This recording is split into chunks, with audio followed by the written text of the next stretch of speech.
I asked ChatGPT to generate me the most commonly asked questions that women in STEM have about dating and relationships.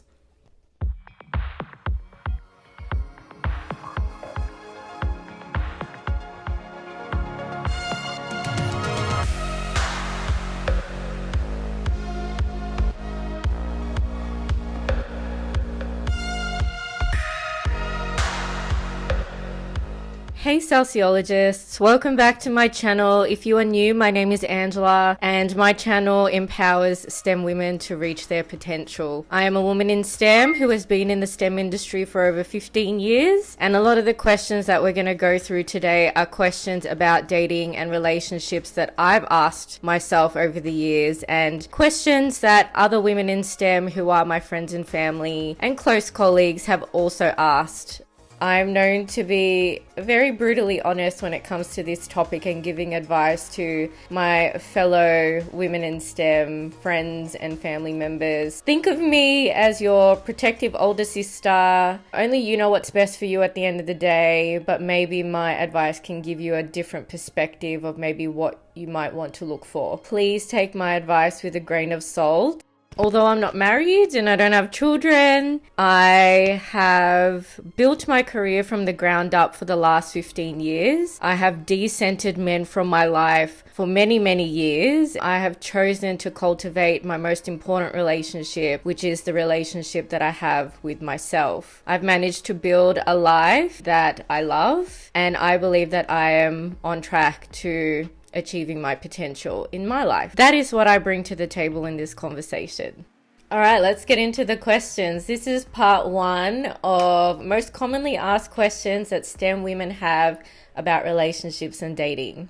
Let's go.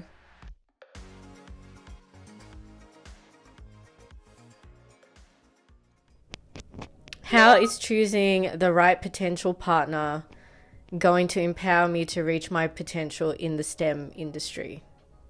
Good question. Your partner in particular has direct influence over how much success you are going to achieve in this lifetime and whether you actually achieve that success and reach your potential. This person's mindset, their habits, their goals, their perspectives, all of these factors that your partner possesses will directly rub off on you as a woman. The right partner has the ability to develop you to reach your potential and empower and support you to be the best version of yourself. Sometimes by having the wrong person in your life, they can delay, they can distract, or deter you from the wrong path of reaching your potential. And in extreme cases, sometimes the wrong person can destroy a lot of the things that you have built for yourself in your life. So when it comes to choosing the right partner for you as a woman, that partner that you choose is a direct reflection of you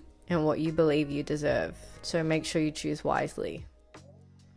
Is it better to date someone in the STEM field or someone outside of it? That's a good question. I think it really depends on your personal preference as a woman. Sometimes women prefer not to date in this industry for a few reasons. One reason could be that they want to date someone who is doing something completely different to them, because maybe dating someone in the industry is a bit too similar. If you are in the same professional networks or disciplines, or you have the same connections in the industry, this could be beneficial, but this also could bite you in the ass a little bit later if the relationship doesn't work out. I guess it's up to you and what your boundaries are with mixing your personal and professional life, and I guess mixing your two worlds together. In my experience with dating, I've always dated men who weren't in the STEM field.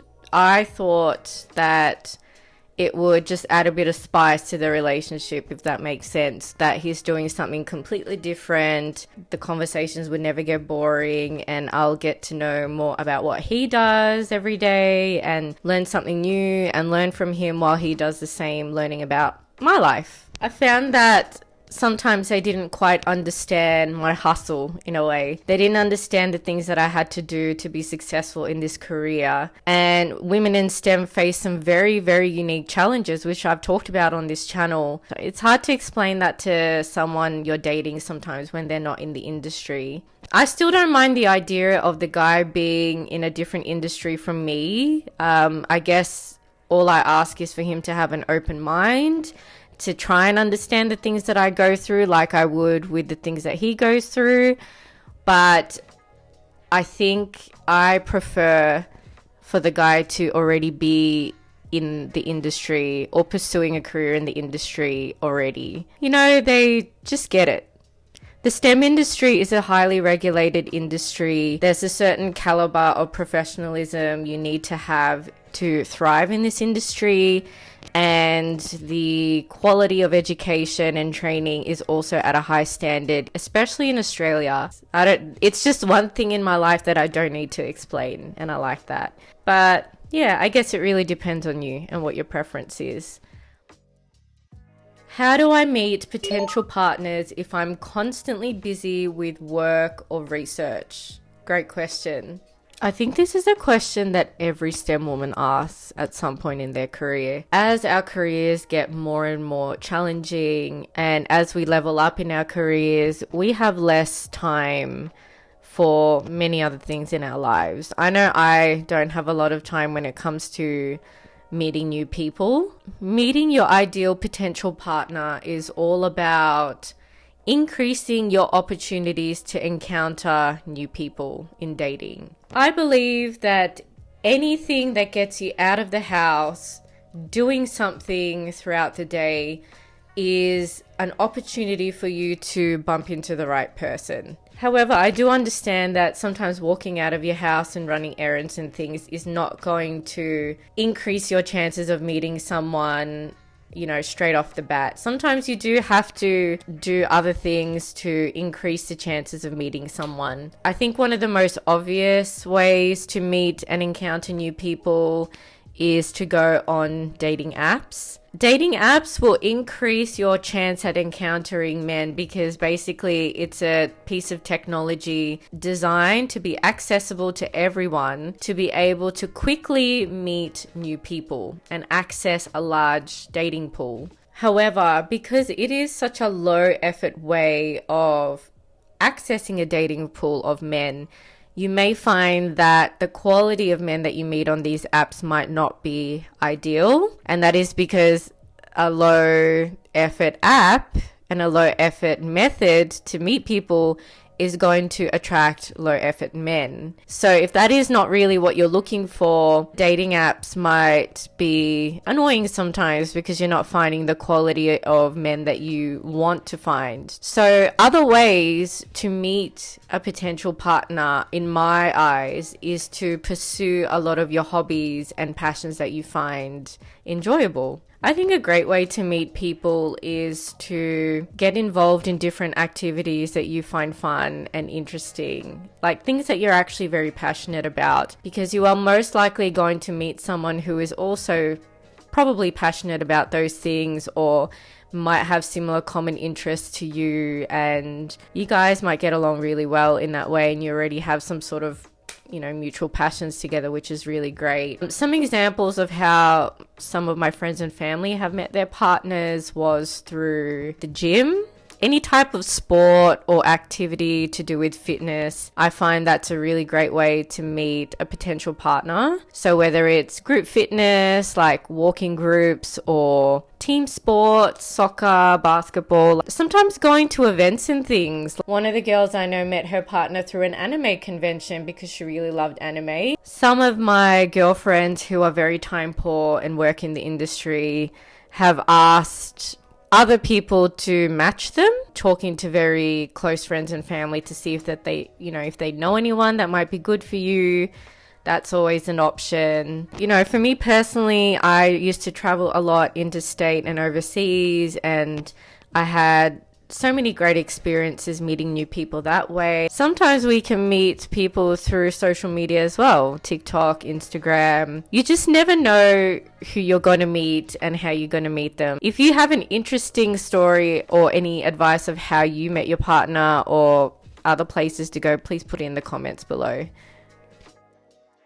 Should I disclose my career ambitions early in a relationship or wait until it gets serious? I guess it really depends on your timing and what you believe you're comfortable with, but I would rather bring it up sooner rather than later when you're already in a committed relationship with the person. During this stage where you're still sussing them out, whether they'll be a good partner for you. Coming from someone who's incredibly driven and someone who's very ambitious, I usually bring up this conversation very early in a dating experience with someone new. The reason why I do this is because it helps me observe what his reaction is going to be very early in dating. It also allows me to see how he feels about it. And also where I fit into his life. You know, the things I'd be looking for is whether he would be okay with my drive and ambition. Some men unfortunately can't handle a woman with drive and ambition. Sometimes it highlights some insecurities that they need to work on, which could bring out a lot of jealousy or insecurity or intimidation, which is not ideal in a relationship. You want someone that wants to support you in your successes, not someone that sees you as competition and will start to resent you. I also like to observe what he does with that information, you know, so he knows I'm driven, he knows I'm ambitious, he knows I've got a lot going on in my career. My career is really important to me. What's he going to do about that? Is he going to factor in me and my passions and my goals into his future plans? Or is he completely disregarding it and is only thinking about himself? I don't know about you ladies, but I didn't put blood, sweat, and tears into my career for the last 15 years just to sacrifice it once I get into a relationship. What I've learned in life is there are a lot of potential dating partners out there who love the idea of an ambitious and driven woman until they realize the work that we put into our careers and what that work actually requires of us. It's not as glamorous as what it seems. And I find that sometimes the wrong partner tends to not really understand that. You know, I know some women might be afraid of bringing up these really tough conversations very early in their dating process. I guess they're afraid that they're going to scare the guy away, whatever. I personally do it on purpose. I bring up all the difficult conversations very early. If the man is scared, then I just think, well, he's definitely not for me. Don't be afraid to bring up the tough conversations. You want to know what his intentions with you are very early in the dating process. Because if your goals don't align, especially in the career aspect, he doesn't respect your career or respect your goals, this will be a constant issue throughout the relationship.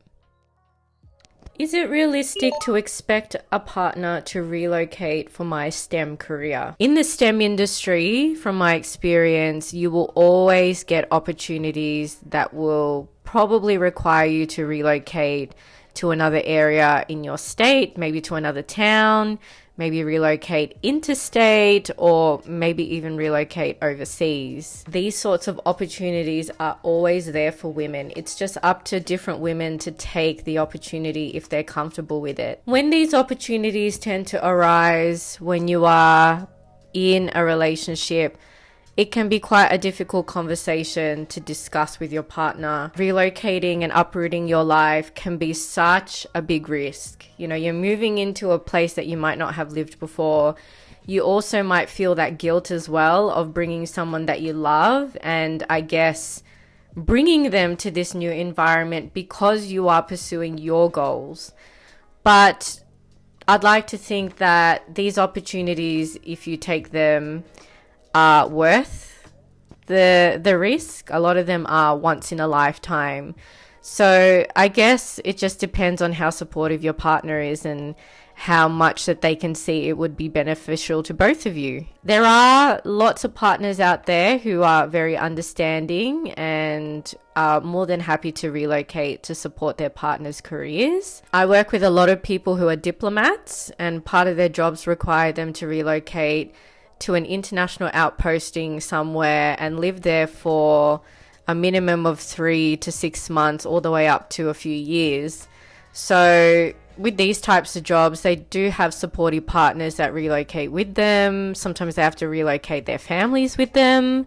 It's just part of the job. There are some partners who will not be comfortable with that. That might actually be a non-negotiable for them. I think when an opportunity like this comes up, it's all about communicating it to your partner and listening to how he feels about it or how your partner feels about it, what concerns they may have, and I guess addressing those and then making a decision together. I relate to this question a lot, and something that I have to factor into my life because my career in public health policy requires relocation every now and then. I've also spoken about relocating for opportunities on my channel. I've always encouraged women to do it. There are many times in my career where I have relocated for various once in a lifetime career opportunities. When I pursued those opportunities, I was single. So whenever an opportunity for me to relocate to another state or go overseas came up, I never really had to factor a partner's opinion and perspective and ever had to consider a partner for any of those types of decisions. I guess that's the benefit of being single. You sort of can just pack your stuff and go and take the opportunity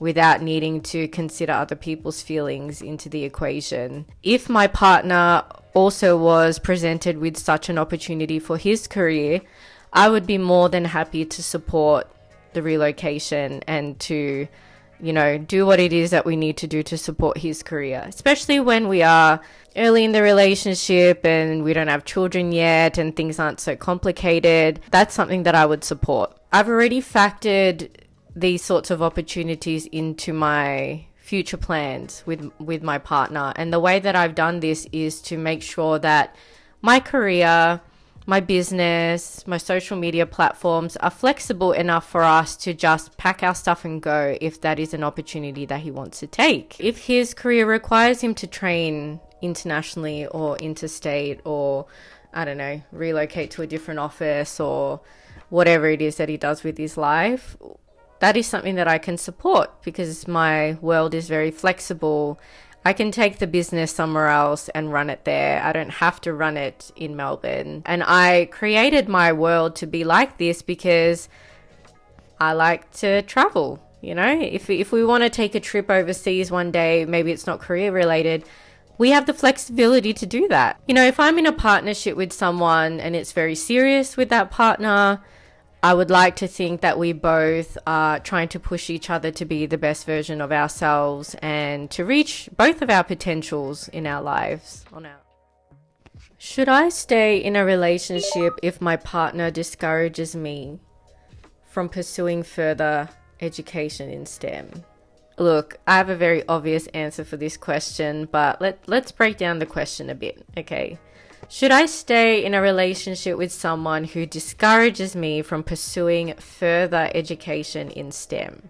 The first question I would be asking if I was ever in this situation is why he would be discouraging me in the first place. Why does he have an issue with it? What is bothering him about me obtaining an education? Sometimes some partners might discourage you from pursuing further education because maybe that might impact both of you financially. When you do become a student and you're pursuing studies, obviously you're not going to be able to work as much, and it could definitely affect your ability to finance your lives together, and maybe you have a lot of financial responsibilities. My controversial opinion about this is that any decision that you make to further your career is something that you can prepare for. If money is a factor and money is something that he's worrying about, then there are steps that you can take to prepare for your education. You don't have to jump into an education straight away. These things can be planned so that they don't have such a negative impact in your current daily situation. If you've thought about the education and what you want to pursue, if you know that this is the right path for you, if you have some time to prepare for study and account for your finances and things like that and plan for it in the future, I don't really understand why it would be such an issue. I think it's also a bit of a red flag if he doesn't understand what an education represents in the bigger picture of things. Education is a really powerful social determinant that can really change your social positioning in society and elevate you in this world. For women who do not have an education,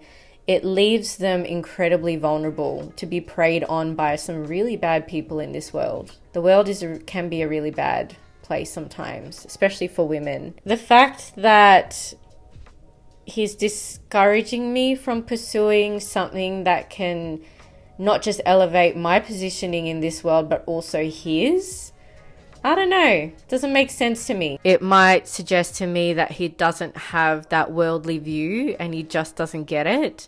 And I'm not really sure if I would like to be with someone who doesn't really understand things beyond his own zone of perspective. I don't know. There's a big world out there, and if he doesn't have that global view of what an education means to a woman, then that's a non-negotiable for me, considering I built my career in the education sector and I have dedicated a decade of my life to empowering students to reach their potential in this sector.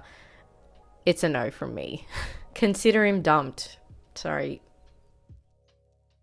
How can I celebrate my STEM achievements without feeling like I'm bragging to my partner? Excellent question. I feel like these sorts of questions where we worry about bragging and talking about our careers too much and talking about our achievements, I feel like this is such a classic question that a lot of women ask and worry about on a daily basis when it comes to relationships. From my perspective, being a single woman who has decentered men from her life for a very long time, I believe that this question is rooted in the fact that in the patriarchal society, there are many stereotypes about women needing to be timid and compliant and nice. And that if we even dare to talk about the things that we have achieved in life, it's bragging or not being humble and thinking we are better than everybody else. And I think that's absolute bullshit and something that makes me really angry every single day. Like, I've sat in meetings where men are celebrating their achievement and bragging about it when like the achievement is like mediocre. Like, a guy would just be breathing, converting oxygen to carbon dioxide, and he'll get an award for it. Like,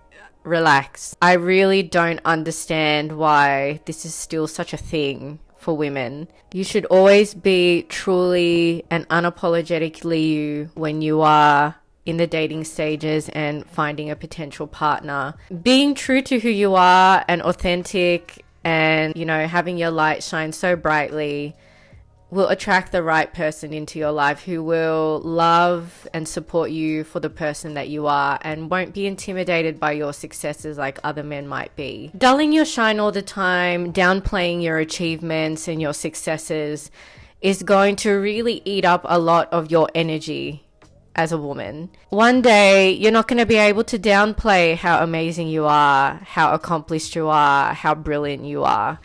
And when that time comes, that partner of yours that was comfortable with you being at 50% capacity might all of a sudden not realize that you were capable of better things. And it might shock him a little bit. And you later realize that he actually couldn't handle your successes and handle you at your full capacity.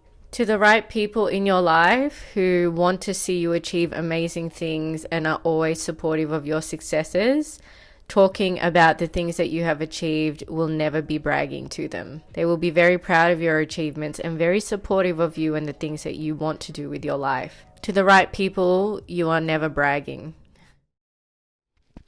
So I hope that you got something out of today's video to help you on your journey for dating and relationships and navigating through your career as well. If you have any questions that you would like to ask for future parts of this video, please let me know in the comments below. Don't be shy. You can also send me a message on Instagram if you want to be anonymous. I'm always answering questions and taking questions on Instagram. All my details are below. Otherwise, what are your opinions about the questions today? Do you agree with some of the things that I've said? Do you disagree? What are your experiences with dating? I'd love to hear from you. Let me know in the comments below. Let's have a conversation about it. Thank you so much for watching. I'll see you in the next video. Bye.